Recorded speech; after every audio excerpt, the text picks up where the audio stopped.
Welcome to The Explainer. Today, we're going to tackle one of the biggest sources of stress out there, debt. And we're not just going to talk about it. We're going to build a clear plan to get rid of it, for good. So let's start with a really important, maybe even shocking truth from Ramit Sethi. See, it's possible you'll be in debt forever, not because you have to be, but just because you don't know how to escape the cycle. A lot of people stay stuck simply because the path out just isn't clear. But you know what? Today, we're going to change that. We are mapping out that escape route. First off, if you're feeling buried or overwhelmed by debt, I want you to know you are so not alone. I mean, look at this number, 64 million. That's how many Americans have debt in collections right now. It is a massive issue, which also means the solutions we're going to talk about today, they're proven. They actually work. Okay, so the very first step, you've got to face the brutal truth. Seriously, ignoring your debt is kind of like ignoring a gas leak in your house. It doesn't make the problem magically disappear. No, it just makes the eventual explosion that much bigger. So the first, and honestly the most crucial step, is to see exactly where you stand. All right, let's dive into this. To get control, you absolutely need the full picture. So you're going to grab a piece of paper or open a spreadsheet and gather these 4 key pieces of info for every single debt you have. And pay super close attention to number 3, the interest rate, the APR. That's the silent killer. It's the percentage the bank charges you just for borrowing their money, and it's literally what keeps people trapped. Now, this isn't about shame or feeling bad. Nope. This is about creating a strategy. This list right here, this is your map out of the woods. Okay, so now you know what you're up against. You've got your map. It's time to choose your attack plan. And this is where it gets interesting because it really comes down to a choice between 2 super effective but very different methods. It's basically psychology versus math. So here's the breakdown. On one side, you've got the debt snowball. This one's all about behavior. You pay off your smallest debts first, right? The goal is to get those quick wins to build momentum. It's like a shot of adrenaline that keeps you in the fight. Then you've got the debt avalanche. This one is pure, cold, hard math. You ignore the balance and attack the debt with the highest interest rate first. Why? Because that's the one that's costing you the most money over time. And you know, this quote from Dave Ramsey really hits the nail on the head for the snowball method. He says, if we were doing math, we wouldn't have credit card debt. I mean, think about that. He's arguing that debt isn't just a numbers problem, right? It's a behavior problem. And that's exactly why those small wins, that motivation, can be way more powerful than a spreadsheet. So let's make this real. Look at this example. With the snowball method, you'd look at the balances and say, okay, that $500 credit card is the smallest. I'm taking that one out first. It's a quick, satisfying win. But here's the interesting part.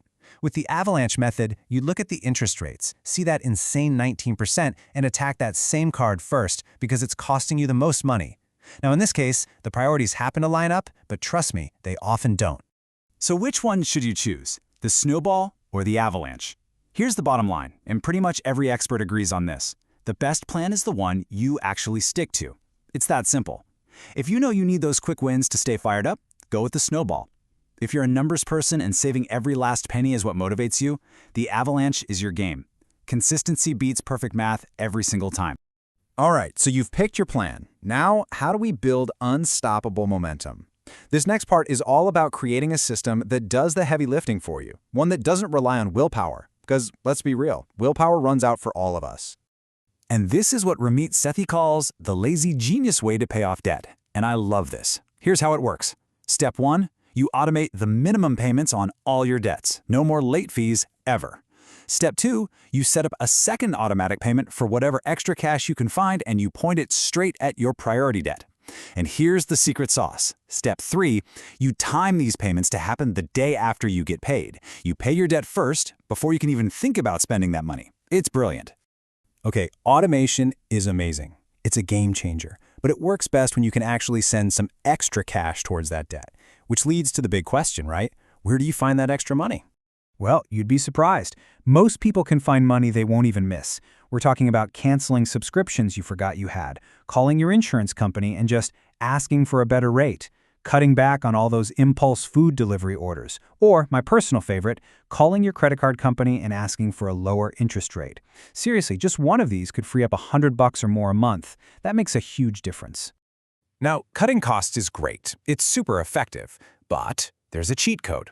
The ultimate cheat code to paying off debt way faster is to earn more money. It's that simple. Instead of just plugging leaks in the bucket, you're turning the fire hose on. And the power of earning more is it's incredible. You can freelance with skills you already have. You could start a side gig like ride-sharing or pet sitting. You can sell stuff you're not using anymore.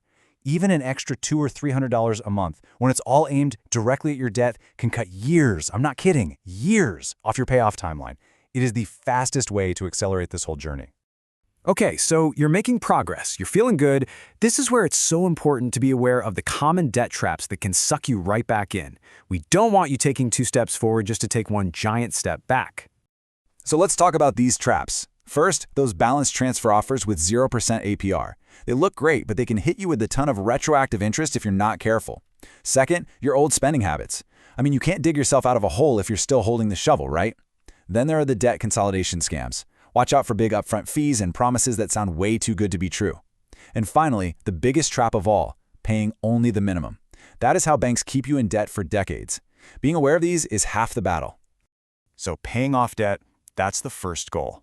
That's winning the big game. But the real championship, the real win, is staying out of debt for good. And that means building a whole new financial foundation. So here's your system for staying debt-free forever. Step 1. You build an emergency fund. We're talking 3 to 6 months of expenses. This is your buffer, your moat. So the next time you get a flat tire or a surprise medical bill, it's just an inconvenience, not a reason to go back into debt.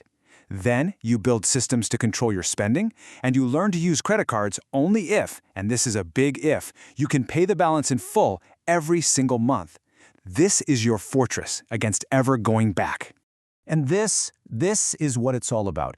Just for a second, I want you to imagine it. A life with no payments, no car payment, no credit card payment. What would that feel like? That peace of mind, knowing that your income is finally yours. Yours to save, to invest, to enjoy, not to send away to banks for stuff you bought years ago. Because in the end, debt freedom isn't just about getting to a zero balance. It's about what your money can finally do for you. It's about unlocking your future. So the question isn't, how will I pay for my past anymore? The real question is, what will I build for my future?